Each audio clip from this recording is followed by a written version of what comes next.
मलाई जुन मन पर्छ जीवनभर येशूको चेला हुन मन पर्छ हुन मन पर्छ हुन मन पर्छ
परमेश्वरको भलाई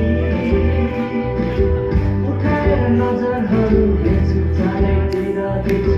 परमेश्वरको भलाई मेरो प्रार्थना जीवन कुनामा बसी खन्दै म मेरो मलाई स्वर्गीय उद्देश्यले जीवन भर्नेछु येशूको काम पुरा गर्नेछु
What's up?